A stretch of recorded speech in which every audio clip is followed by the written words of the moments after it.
Hi, this is Sonia Fox with AgCom Web Services. I'm going to show you how you can use the Centennial logo in your email signature. Now, when I go to create a new email, notice up here I have the option for signature. And I'll use the drop down and click on signatures.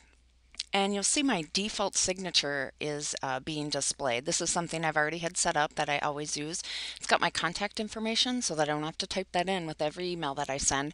And it's also got some links and images to my social media accounts. You can have more than one signature. And so here we will add one for the 100 Years logo. So I'll click on New. I'll give it a relevant name. Click OK. And this text box here is where you can add text as well as images. And so I'll just do something really simple. I'm not going to put my entire contact information, but just for purposes of showing you how to do this. And so here's where I can insert an actual image or a picture.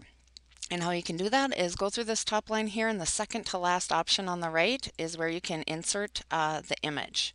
But first I need to go over and grab that image. And if you go to the Extension Service homepage, if you page down to the For Employees site, click on that.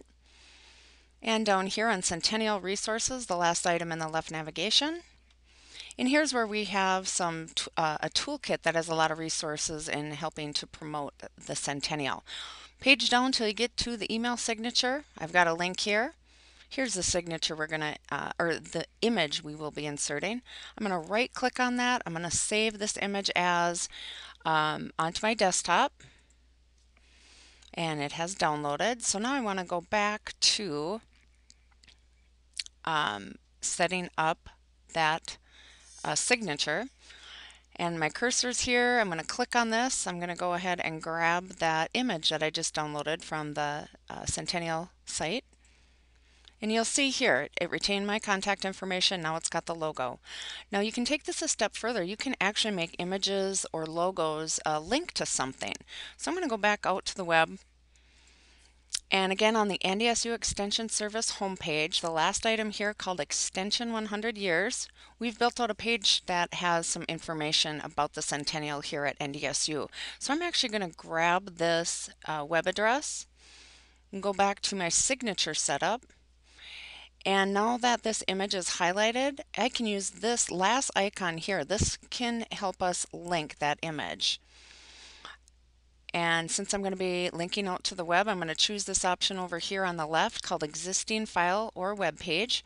And here's where you can paste that address in. I'll click OK. And now this will, when you click on it, it will bring you to that Extension 100 Years web page. So I could go ahead and save this, but I just wanted you to note that if you wanted to choose this as your default moving forward, you certainly can do that. I think I will right now, so I can help promote the Centennial. I'm going to click on OK. Now let me test this out in a new email. So if I were to go and choose a new email, notice that this is now my default signature. Now when I click on it here, it doesn't bring me out to that site. You'll see it is linked here, so let's test it out, see what the end user would see if you were to send that out. So I'll wait for it to come to my inbox. Here it is. You'll see this is what it looks like, and so if I were to click on that, you'll see that it in fact does bring me out to the 100 Years of Service webpage.